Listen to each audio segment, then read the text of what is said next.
Okay, so I wanted to answer a question somebody left in the comments. Dwayne Steele was asking about the chord spelling thing because I think in whatever the Tyler the Creator video, obviously I was spelling my chords pretty quickly. He was asking how you work on that, getting faster at that, and is it basically just doing a lot till you memorize it? Yeah, sort of, honestly, to some degree it is, but I want to talk through maybe some strategy. I'll put a little thought into it. Um, because it's always gonna depend on like where you're at, where you can jump in. Now the thing that I almost always recommend is playing through chord progressions um, in every key, and I kind of think that really is sort of an end point, and I understand that not everybody starts there. So um, let's talk about kind of progressive steps to get closer to that.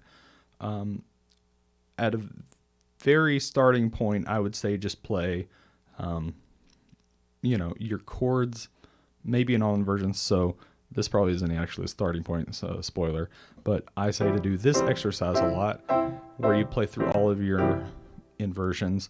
But let's dial that back a little bit because that's two hands. That's already pretty complicated. You could dial that back to one hand. This is still partially like a technical exercise. You're dealing with some technique things. Those are things that are really important for you to work on. But if your goal is really spelling, you might need to dial it back even further and really do something that lets you not worry so much about any technical execution. I say that, but I also would caution that you should, if you're struggling with both, try to make both of them part of your routine, but maybe not make them the same part of your routine, because they should become one thing where you can work on them together so that you can do your spelling and this isn't a problem. But if spelling is your goal and you're having trouble spelling and you're just memorizing this pattern physically, um, do some spelling exercises first and work on that separately, where you're not thinking so much about the spelling, you're just focusing on your fingers. And then eventually you will find a time where it's like they're so easy, they're both at such a level that they merge. But anyway, dialing even further back, I would say pick a chord type like major, and then just play it in root position um, through every key. Get a circle of fifths somewhere and just put it in front of you. You're not trying to do it by memory. That's not the goal. You literally just want to like look at the circle of fifths and go around it one direction or the other, and you've got your roots there, and you spell your chord up from there. So you just look, and then you would play, and take however long it takes you to spell these. The goal is not to go in time either. While at some level you might want to be able to do this with a metronome, don't start with a metronome. Yes, getting fast at spelling like partially might use that, but you just don't need that pressure. You need to take whatever time it takes you to spell, because you might get pretty quick at doing this, but then you start to get to some of these keys and you're like, okay, you need to take that extra time. You don't need the metronome rushing you while you're trying to spell keys you're less familiar with.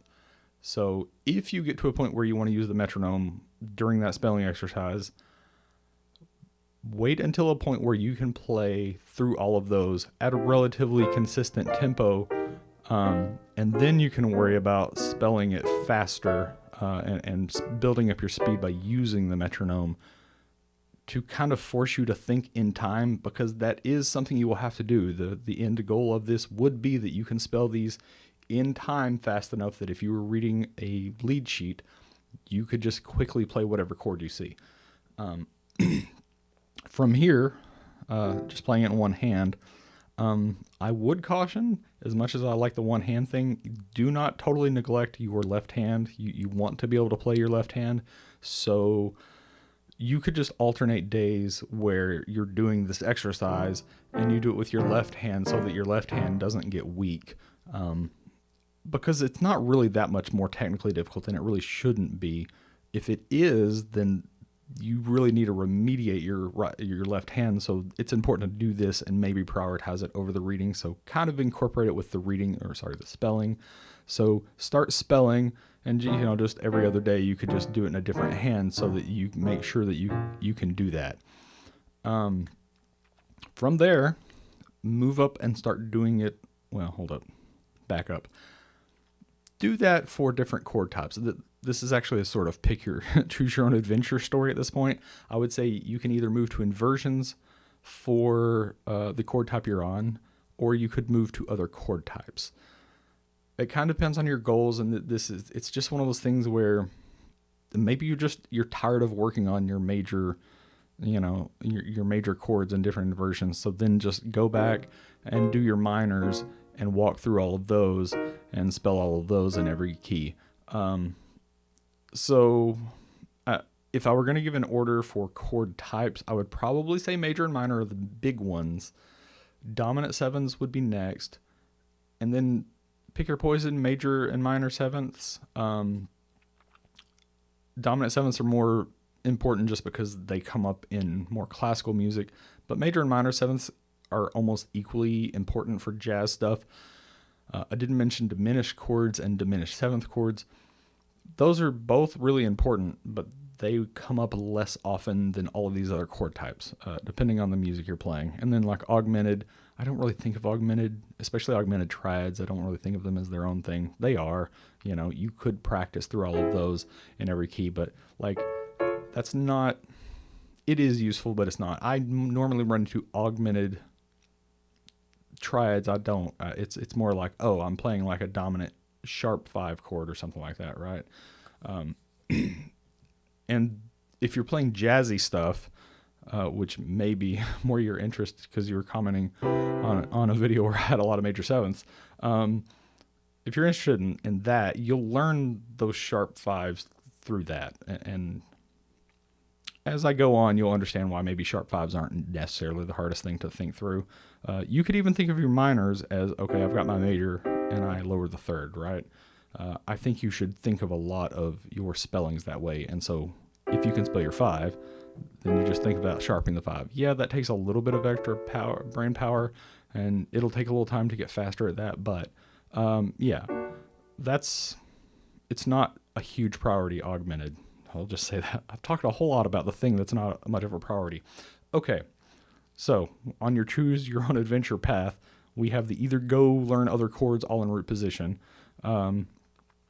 or you can start working on inversions. This is important because something that I ran into at some point, I started more with like jazz stuff where I was doing the 1-3-7 voicings, which that's really useful, but I think that was a terrible starting place. And I could do those in both inversions depending on where I was coming from, because there's only really 2 inversions of that particular voicing. But I was weaker at my 5s. Like I couldn't jump to the 5 of any given chord as quickly, and it became a problem when I started having to spell chords that essentially you're building an upper structure off of the 5. So you might have a shell down here, and then your right hand is doing something where the bottom is being spelled from the 5th, and I was really slow at that. So this remedies that this is a thing to cut that off long before you get to that problem. Taking forever to get to my point here, but inversions. So start playing your inversions, maybe one hand, and just always start in your first inversion of a chord, and then jump to your next one. And you have to do, that kind of thing where you're jumping between these, and you have to actually spell it from the 3rd. You could also jump to second inversion. Make sure you're spelling every one of these chords from the 5th. It makes you sort of very quickly go through the chords. So if you start with the 3rds, every time you're going to go, okay, C, E, F, A, B flat, D. So you're thinking from the root and then your 3rd, and that's where you're spelling your chord up from. And then when you get to your 5th, after that, you've already gotten used to the 3rds. So you're like, okay, C, E, G, F, A, C, B flat, D, F, right? And you have to spell through the chord to get to start on that inversion. you eventually get to where that's not a thing. Like, you're not thinking about it that slowly. You just know, whatever the fifth is of every given chord. And that's kind of the goal there. And then obviously once you get to like dominant sevens, if you were working through it, because you would back up in your little choose your own adventure and be like, do the same exercise for your minor, starting in your thirds and then starting on your fifths. But when you get to seventh chords of any type, dominants would be the first ones I would attack. You eventually need to make the version where you're starting from your flat seven, right? So then that's a whole other thing where you have to spell from that seventh as well as the thirds and the fifth. But the thing that's nice about that, when you're doing dominant sevenths, like if I was doing this, okay, I've already know C. Okay, C, what's the third? Oh, it's E, and then the fifth is G. You've already done those. So when you're doing your dominant sevenths and you're just starting on the second, or sorry, the third, first inversion, that's not a problem because you've already done that. You're just adding the flat seven, and then starting on the fifth, same idea. And then you start on that flat seven. But you've built up something to that. So that's something to keep in mind, is that while all this sounds like a bazillion exercises and it's super daunting, they all build on each other and kind of create this web where it's not that hard. Like, it gets easier over time. It's not as overwhelming as it sounds. Now, another thing you could do is, for keeping your left hand involved, you could always just play roots of all the chords in octaves, because that's something you would do a lot in music. Now, like I said about not neglecting your left hand, you would want to play through those exercises, once again, first inversion, second inversion, with your left hand as well on alternating days. But anyway, then we eventually get to a point, start incorporating your left hand and do the same thing. So you're playing your roots, but you're starting your right hand in an inversion. That sort of forces you not only to spell it, but now you're kind of putting that into action where you have to actually think about executing both the root and the third of a given chord, or the root and the fifth. So you have to think about those almost simultaneously in your brain so that you can very quickly spell those that way.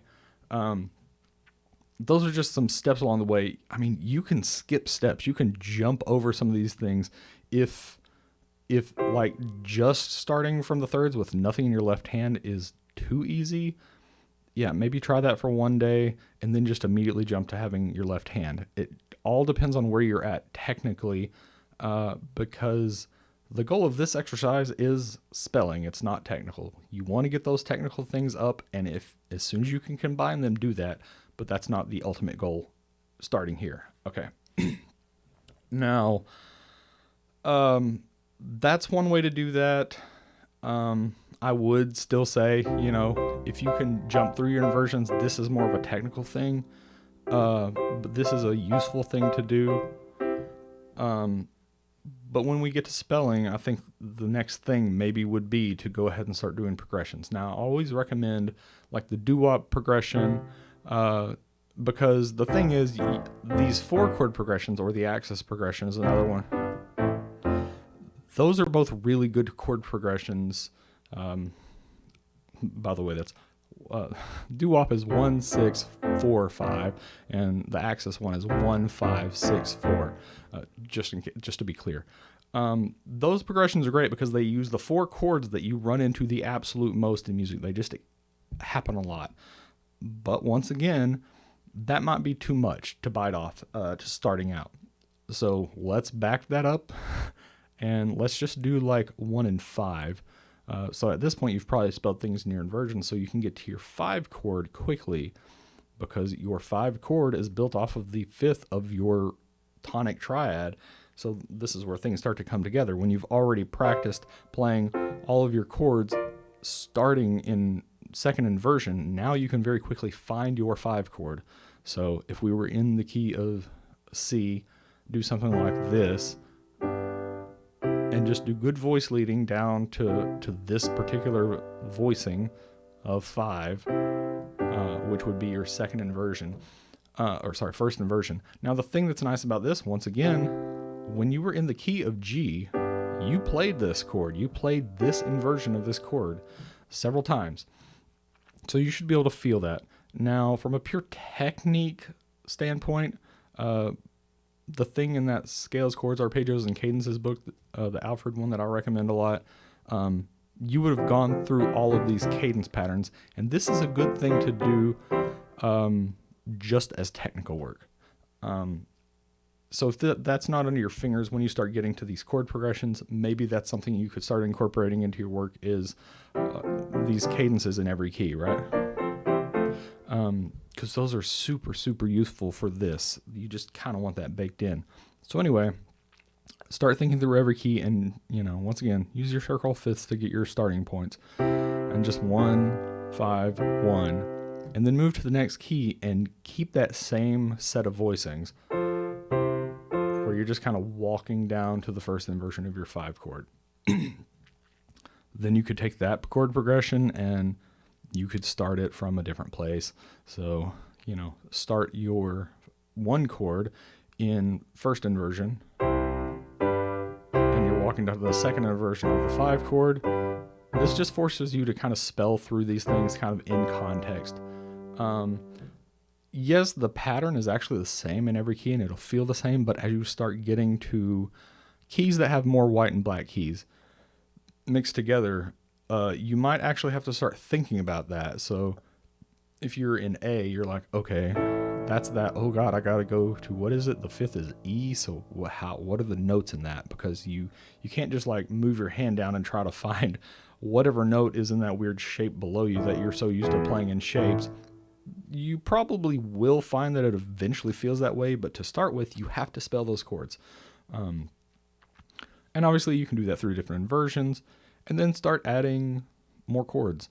So you could start doing 1, 4, 5.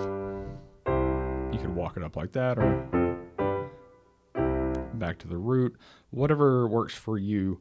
And at this point, it's like literally just whatever, like pick any chord progression. Any voicing of the chords. It doesn't really matter.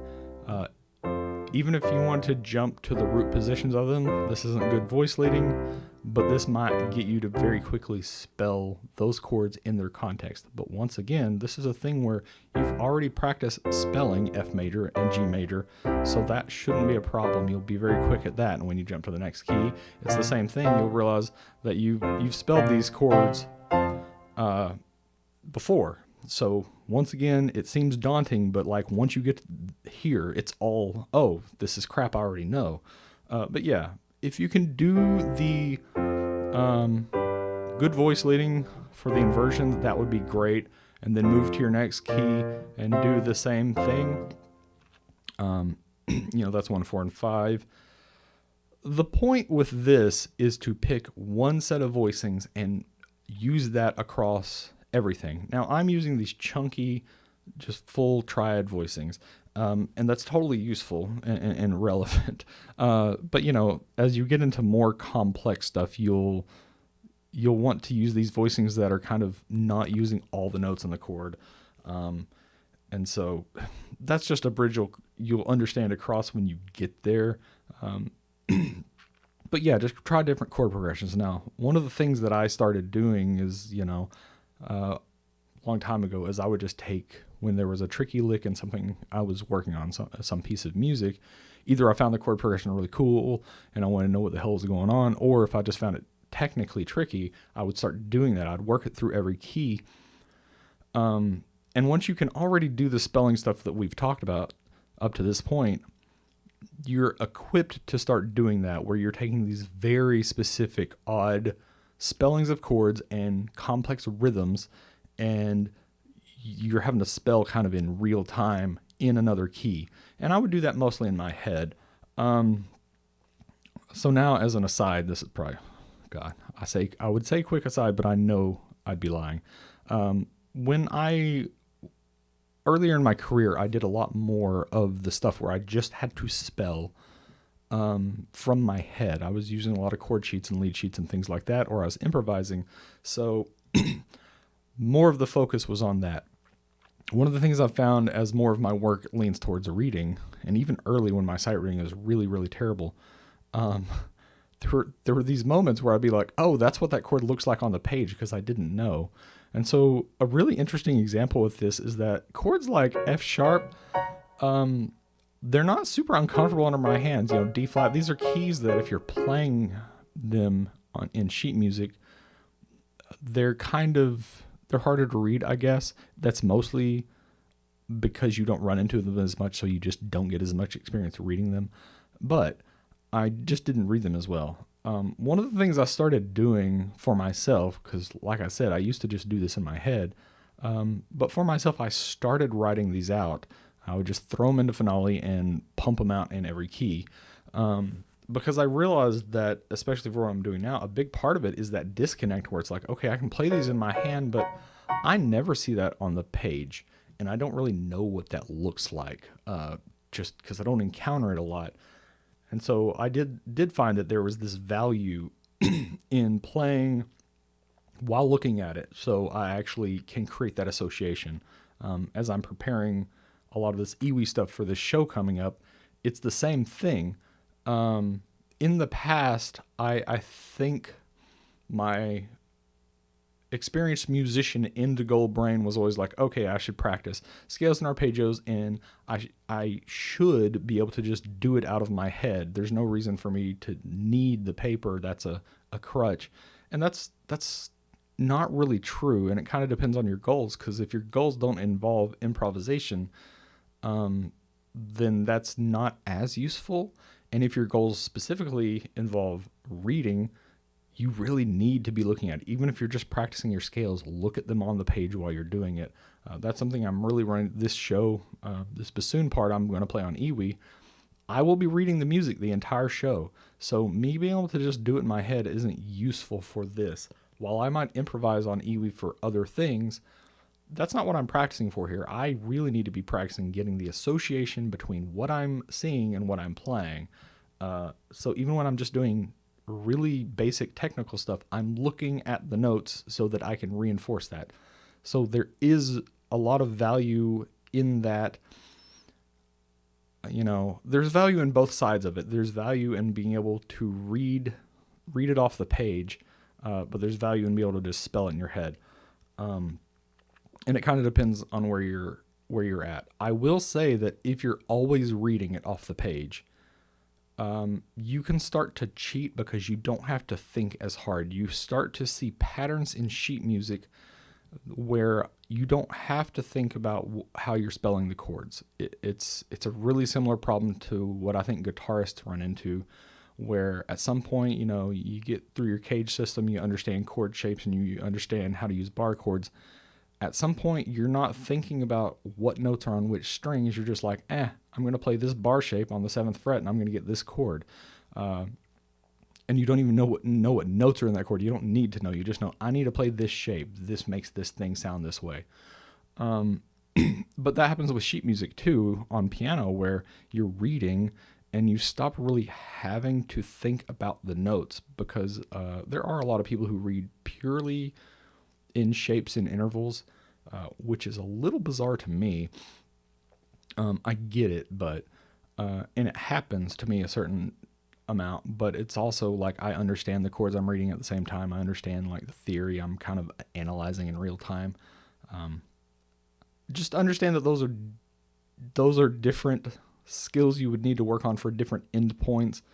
So once you get there, once again, it's a kind of choose your own adventure. Once you're at the point where you're working on things like I was, where I'm taking a tricky lick from a piece of music, you could make yourself do that purely in your head, doing the transpositions and getting the exact voicings, because that's the tricky part about it, is getting the exact voicings and moving them through every key. You could do that in your head, especially if your goal is more improv focused, because that will make you much better at spelling fast and improvising using those ideas.